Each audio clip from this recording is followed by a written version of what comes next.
Hello friends, welcome to my YouTube channel.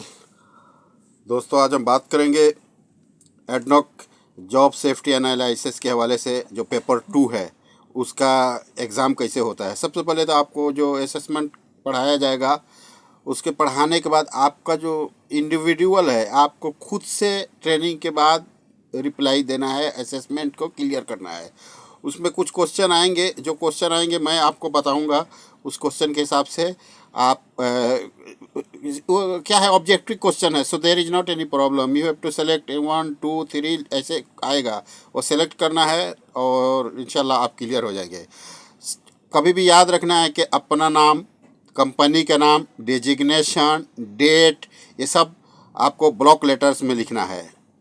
जो JSA है इसमें 13 क्वेश्चंस आता है और याद रखना है कि क्वेश्चंस के साथ नंबर भी लिखा रहता है कि कितना नंबर का कौन सा क्वेश्चन है, तो उसके हिसाब से आपको आंसर देना है और आंसर देने के बाद आपको क्वेश्चन आएगा। लेकिन पास मार्क्स आपको 90% है, 90% आपका मार्क्स आएगा तभी आप पास होंगे। JSA का जो टाइमिंग है 45 मिनट्स है। Within 45 minutes you have to clear all questions. So ये इजी है, कोई मुश्किल नहीं है, ज़्यादा क्वेश्चन भी नहीं है, 13 है, ठीक है। और याद रखना है कि जो भी आपका सर्टिफिकेट होगा उसकी वैलिडिटी 3 साल की है और 3 साल के अंदर में अगर आप 1 साल प्रोजेक्ट से गायब रहते हैं तो आपको रिफ्रेशर ट्रेनिंग दिया जाएगा और रीअसेसमेंट किया जाएगा। ये सब याद रखना है आपको, ठीक है। तो जो JSA है ये होता क्या है, पहले छोटा सा डिफिनेशन मैं आपको बता दूं कि JSA डिफिनेशन ये है कि a process of formal identification, recording, assessment of risk. जो हमारी साइट के ऊपर जो इन्वॉल्व होता है, इन चीज़ों को जो JSA है उसके ज़रिए हम असेस करते हैं कि रिस्क यहाँ पे क्या है, स्टेप बाय स्टेप। तो उसको असेस करने के बाद हम कंट्रोल मेजर इम्प्लीमेंट करते हैं। यही है JSA। सो अब हम क्वेश्चन के हवाले से आते हैं। फर्स्ट क्वेश्चन क्या है कि what is the review frequency of formal risk assessment and JSA level 2 respectively. तो इसमें क्या होता है, इसमें आपको 2-3 कब आएगा, तो उसमें से जो आंसर है 1 साल और 2 साल, ऐसा 1 ईयर एंड 2 ईयर्स, ऐसा आपको आंसर देना है। अभी दूसरा क्वेश्चन आता है ट्रू एंड फॉल्स का, कि answer the following statement as true and false. The asset approving authority, जो AAA हम लोग बोलते हैं, वो कौन सा परमिट ऑथराइज करता है। तो उसमें आपको मालूम है जो AAA है, critical work permit, hot work permit, ये करता है। लेकिन अभी आप यहाँ पे क्वेश्चन है कि क्या वो सब परमिट को ऑथराइज करता है, तो ये आंसर होगा नहीं, फॉल्स है ये। अगला तीसरा क्वेश्चन है कि describe the purpose of job safety analysis below. Job safety analysis का पर्पज क्या है, क्यों। ये डिफिनेशन और पर्पज आप समझ सकते हैं, ये ऑलमोस्ट सेम ही है। तो अभी यहाँ पे आंसर बहुत सारा आएगा, लेकिन आपका जो रिप्लाई होगा, आपका आंसर ये होगा कि the purpose of JSA standard and processes to establish mandatory requirement. जो मैंडेटरी रिक्वायरमेंट है उसका है, जो जॉब सेफ्टी एनालिसिस को कंडक्टिंग करने के लिए काम शुरू करने के पहले एडनॉक और जो भी ग्रुप कंपनी है उसको एडनॉक का कंट्रोल के हिसाब से हमें जो रिस्क को एसेस करते हैं, जॉब सेफ्टी एनालाइज करते हैं, यही चीज़ है। तो आपको याद रखना है, वहाँ पे लिखा होगा इंग्लिश में कि the purpose of the JSA standard and process is to establish mandatory requirement for conducting job safety analysis prior to commencement of work in areas under control of ADNOC and its group companies। Group companies कौन सी है आप जान सकते हैं, गैस्को भी है, बोरूज भी है, बहुत सारी कंपनीज है जो अबू धाबी एरिया में है।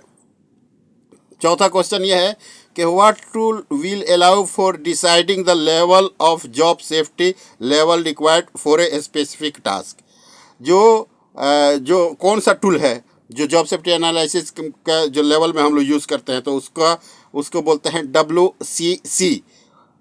ये वर्क कैटेगराइजेशन चार्ट, ये एक चार्ट है जिसके ज़रिए हम जो रिस्क आइडेंटिफिकेशन करते हैं, उसका नाम है WCC। याद रखना है शॉर्ट में, तो आपको फुल याद आ जाएगा, वर्क कैटेगराइजेशन चार्ट। 5वां नंबर है कि who science in JSA level 1 and 2 when it is developed. इसमें साइन करता है परफॉर्मिंग अथॉरिटी, साइन करता है जब ये डेवलप्ड हो जाता है। तो the JSA level 1 is a hazard control form which allows for selection of applicable PPEs, life saving rules and hazard control। इन चीज़ों को ये क्या ये सिलेक्शन करता है, ये एप्लीकेबल है हमारे साइट के ऊपर?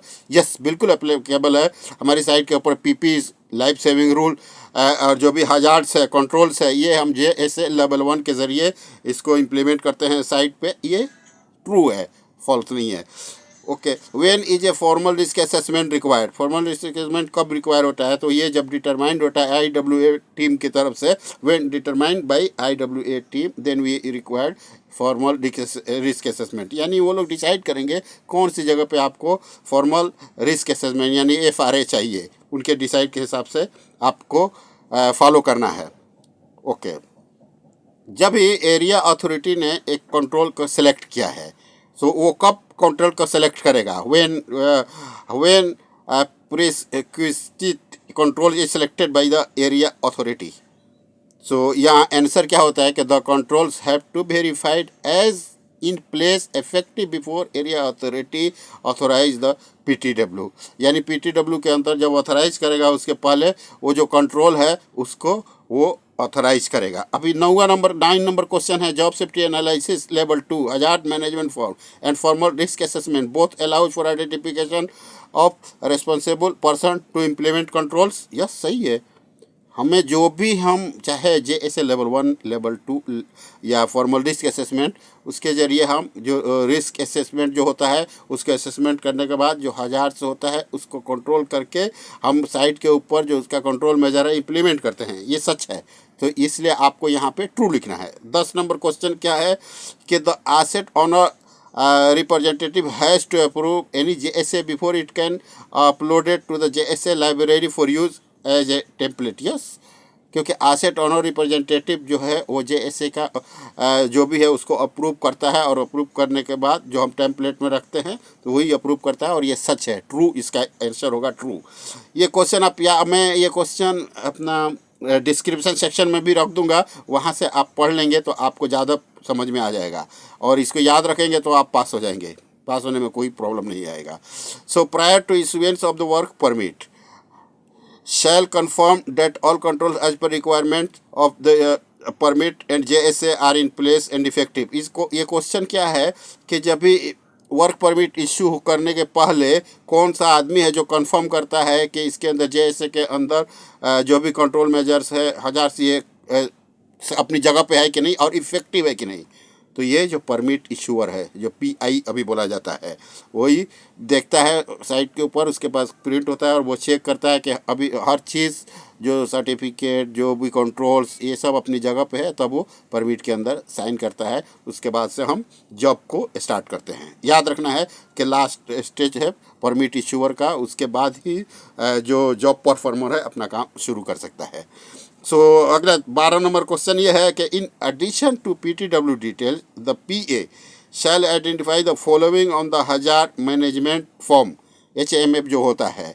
सो इसमें जो जैसे अभी इसमें क्या क्या है, major work steps, applicable hazard, aligned with the work scope and it location, required controls. यानी ये सब चीज़ें परफॉर्मिंग अथॉरिटी जो परमिट अप्लाई करता है, जो परमिट अप्लाई करता है, क्योंकि परमिट अप्लाई वही करता है जो परफॉर्मिंग अथॉरिटी होता है, वह तो कॉन्ट्रैक्टर के साइड से होगा और या तो वो एडनॉक के साइड से होगा। तो वो इन चीज़ों को देख सकता है क्या, जो वर्क स्टेप है, मेजर वर्क स्टेप क्या वो देख सकता है, अप्लीकेबल जो हजार्ड है जो वर्क स्कोप का या उसका लोकेशन ये देख सकता है क्या, कंट्रोल उसने क्या क्या लिया है, जो रिक्वायर्ड कंट्रोल है वो देख सकता है क्या, या बिल्कुल वो देख सकता है, क्योंकि उसका राइट है। पहले परमिट हम उसको देते हैं और वहाँ से शुरू होता है, वो अपना ऑनलाइन एरिया अथॉरिटी के भेजेगा, और जिस टाइप का परमिट है, तो अगर AAA के पास जाना है, हॉट वर्क या क्रिटिकल वर्क है तो उसके पास जाएगा।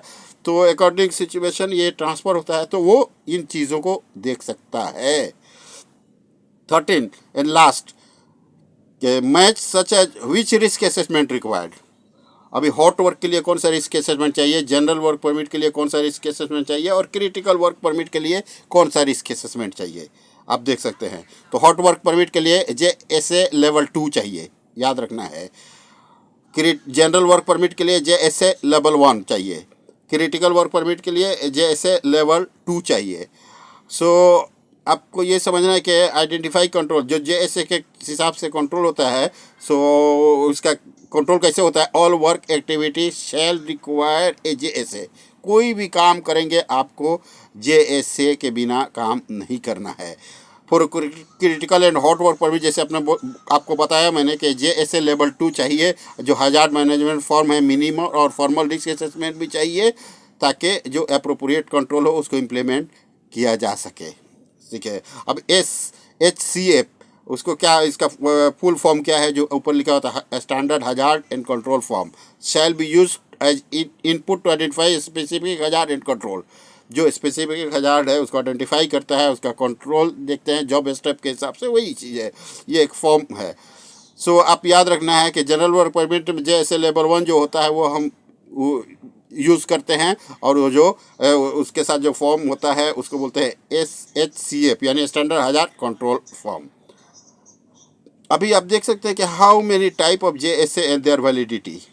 ये एक एक्स्ट्रा मैं ऐड कर देता हूँ, ये क्वेश्चन उनकी तरफ से नहीं है, लेकिन JSA लेवल 1 का कोई वैलिडिटी नहीं है। जब आप काम शुरू कर रहे हैं तो आपको चाहिए, काम खत्म हो गया, खत्म हो गई है। जनरल वर्क परमिट में यूज़ करते हैं। JSA लेवल 2 की वैलिडिटी 2 साल की वैलिडिटी है। ठीक है। और ये हॉट वर्क और क्रिटिकल वर्क के लिए यूज़ किया जाता है। FRA जो है formal risk assessment 1 year validity है। So thank you friend. आप अपने दोस्तों के साथ बात करें, शेयर करें, लाइक करें और कमेंट्स करें, और भी कुछ चाहिए तो। Thank you very much friends.